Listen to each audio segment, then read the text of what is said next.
Hook beginning. I still remember the exact second. My phone buzzed on the kitchen counter. It was 7:42 p.m. The rice was almost done, and I was humming an old lullaby my mom used to sing when I scraped my knees. The screen lit up with her name, Mom, and for a split second my heart did that little skip it. Always did. Then I read the message. Don't call or come over. We're done. 4 words. No explanation. No just a period that felt like a slammed door. I stared at it until the letters blurred. My thumb hovered over the keyboard, shaking.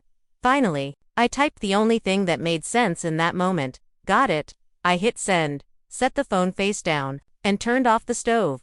The rice burned anyway. My name is Leah, I'm 32, a graphic designer who works from a tiny apartment filled with plants. I talk to when the silence gets too loud. Mom Evelyn raised me alone after Dad walked out when I was 6. She was my North Star, Sunday pancakes, emergency midnight calls, the woman who cried harder than I did at my college graduation. We lived 10 minutes apart. I had a drawer in her house. She had a key to mine. That's how close we were, or so I thought. The weeks before that text had been strange. Sure, she'd cancel our coffee dates last minute, saying she was tied up. Her laugh sounded thinner on the phone. When I asked if everything was okay, she'd brush it off. Just tired. Honey. I chalked it up to stress. She'd been helping Aunt Claire sort through Uncle Ray's things after he passed.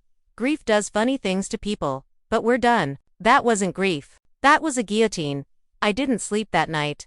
I kept replaying every recent conversation, searching for the moment I'd messed up. Was it the birthday gift I'd mailed late? The time I forgot to call on her chemo anniversary? She'd beaten breast cancer 5 years ago, another battle we'd fought side by side. Nothing fit by 3 a.m. I was pacing, tears drying into salt on my cheeks. That's when the second text came, not from Mom, but from my cousin Jenna. Leah, call me, it's bad. I did. Jenna's voice cracked the second she picked up. Your mom told everyone you stole from her. She's saying you took Grandma's ring and pawned it. My knees buckled. I slid down the fridge until I hit the tile. Grandma's ring, the one with the tiny sapphire she'd worn every day until the dementia stole her words. Mom had pressed it into my palm. The night Grandma died. Keep it safe. Leah, it's yours now. I hadn't even taken it out of the velvet box. It was still in my nightstand, right where I'd left it. Jenna kept talking, but the words blurred into static. Mom had gathered the family, Aunt Claire, Uncle Mark, even distant cousins at her house that evening. She'd held up an empty jewelry pouch, tears streaming, voice trembling. My own daughter. After everything I gave her. They'd believed her. Of course they had. Mom was the martyr, the survivor, the glue. I was the quiet one who worked too much and never visited enough. By dawn, my phone was a graveyard of unread messages. Group chats I'd been removed from. Voicemails I couldn't bring myself to play. I opened the nightstand, lifted the ring, and held it to the window. The sapphire caught the first light like a cold, accusing eye. That's when something inside me snapped, not into rage, but into clarity. If Mom wanted a thief, I'd give her a performance she'd never forget. But first, I needed proof. I spent the next 48 hours like a ghost. I didn't eat. I barely blinked. I cloned her cloud account. She'd used the same password since 2012, my birthday. Ironically, I combed through bank statements, credit card charges, even the pharmacy app she used for refills. And there it was. A withdrawal for $8,400. The day after Grandma's funeral. A pawn ticket scanned into her photo, same ring, same sapphire. A text thread with a man named Victor. Sold it. You'll get your cut by Friday. Victor. I'd met him, one slick smile. Cheap at Mom's support group for cancer survivors. He'd lingered too long after meetings. Always with a new investment opportunity. Mom hadn't just lied. She'd staged the perfect betrayal, painting me as the villain to cover her own desperation. The money, gambling debts, online poker, thousands flushed away while she smiled at Sunday dinner. My chest ached, not with heartbreak now, but with a strange electric calm. I screenshot everything. I printed the pawn ticket. I tucked Grandma's real ring into a new velvet pouch and slipped it into my bra, right against my heart. Then I waited for midnight. The days after the text were a slow-motion car crash. I tried calling Mom once. Straight to voicemail, her cheerful greeting like a slap. I drove to her house anyway, parked across the street, and watched the curtains stay closed. Aunt Claire's car sat in the driveway. They were probably inside, sipping tea, shaking their heads over poor Evelyn. I went home and ugly cried in the shower until the water ran cold. Then I dried my face, opened my laptop, and started building the trap. Step 1. The ring I took. The real sapphire to a jeweler friend, Maya, who owed me for designing her wedding invites. Make me an exact replica, I said. Cubic zirconia, same setting. Rush it. She didn't ask questions. 3 days later, I had a perfect fake. Step 2. Victor. I created a burner email. Posed as a desperate single mom with family heirlooms to unload. He bit within hours. Meet me at the diner on 5th. Bring the goods. Step 3. The family. I sent a group text to every relative who'd ghosted me. Emergency family meeting. My place. Tomorrow, 8 p.m., mom included. Please come. I attached a photo of grandma's empty velvet pouch, the one mom had waved like evidence. No one replied, but I knew curiosity would drag them here. The night before the meeting, I sat on my couch with the real ring in one hand, the fake in the other. I whispered to the dark, "You taught me love was unconditional." Guess we both failed the test. 8 p.m. sharp, my doorbell rang. Aunt Claire first, eyes puffy. Then Uncle Mark, arms crossed. Cousin Jenna slipped in last, mouthing "I'm sorry."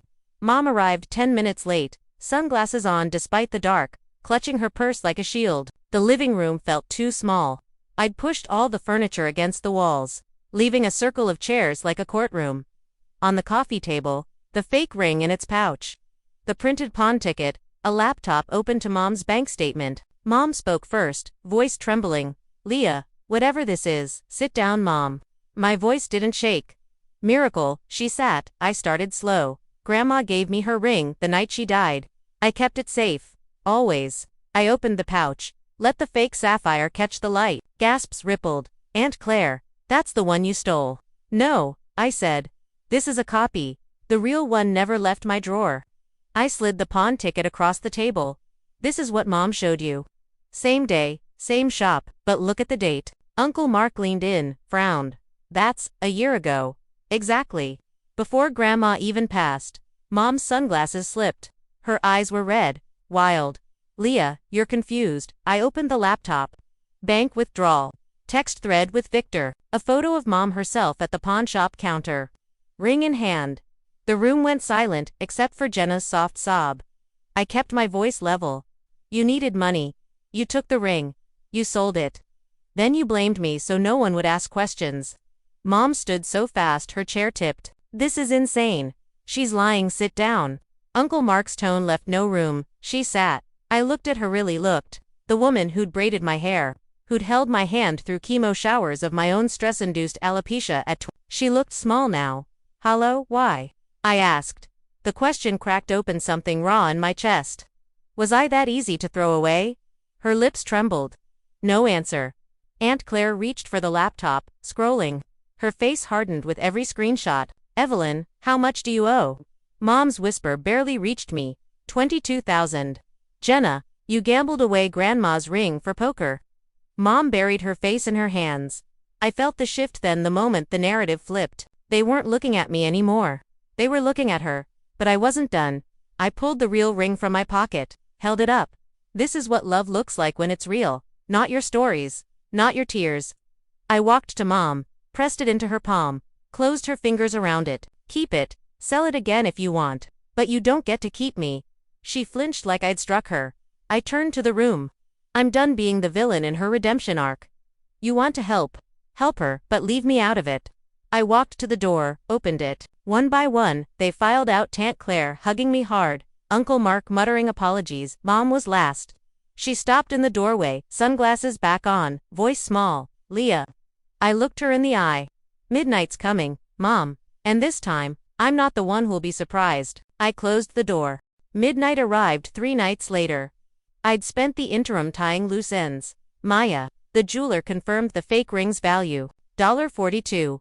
Realistic enough to fool anyone who wasn't looking closely. Victor, the sleaze, had agreed to meet desperate Mom, M.A., in a wig and drugstore glasses at the diner. I'd tipped off a local news stringer. Petty theft from support groups was clickbait gold. 11:57 p.m. I sat in the diner booth, heart hammering. Victor slid in across from me, greasy smile first.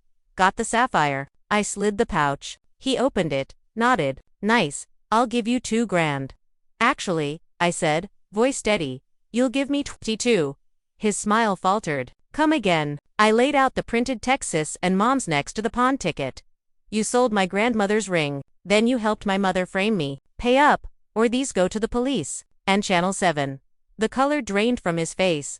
Behind him, the bell jingled. A camera crew walked in, red light blinking. Victor bolted. Didn't make it 2 steps before the manager tipped off by me blocked the door. The reporter's voice cut through the diner. Sir, care to comment on trafficking stolen heirlooms from cancer survivors? Chaos, flashes, Victor stammering. I slipped out the side exit, wig in my pocket, real ring safe in my bra again. By morning, the story was everywhere. Support group scammer expose victim's daughter delivers justice. Mom's name stayed out of its mall mercy, but Victor's face was plastered across local news. He lawyered up, cut a deal, named names. The poker site froze mom's accounts. She showed up at my door 2 days later. No sunglasses, eyes swollen. The ring box trembled in her hands. I sold the fake, she whispered. Got 800. Paid the electric bill. I took the box, opened it, empty. Good, I said. Now you know what betrayal feels like when it's cheap. She started to cry. I didn't hug her. Instead, I handed her a folder. Inside, printouts of Gamblers Anonymous meetings, a debt counselor's card, the real ring in its original pouch. Get help, Mom, or don't. But the next time you need a villain, look in the mirror. I closed the door again, this time, gently. The weeks that followed were quiet. Aunt Claire called to apologize, sent a casserole. Jenna came over, helped me repaint the living room, a soft sage. New beginnings, she said. I kept designing, kept watering my plants, kept the ring in a new spot, a tiny safe bolted to my closet floor. Some nights, I still hear that text buzz in my dreams. But I wake up, check the clock, and smile. Midnight came and went, and I'm still here, scarred, yes, but unbroken, because here's the thing about betrayal, it only wins if you let it rewrite your story. Mine, it has a new chapter now. One where the daughter doesn't beg for love, she builds it herself, brick by careful brick. And if you're watching this, feeling the sting of someone who turned their back, take the pen, write the ending they never saw coming. Not out of hate, out of the fierce, quiet certainty that you are worth more than their lies. I kept the ring, I kept my name, and I kept walking forward. That's my revenge. Not the headlines, not the empty pouch, just this, a life they can't touch, glowing brighter than any sapphire ever could.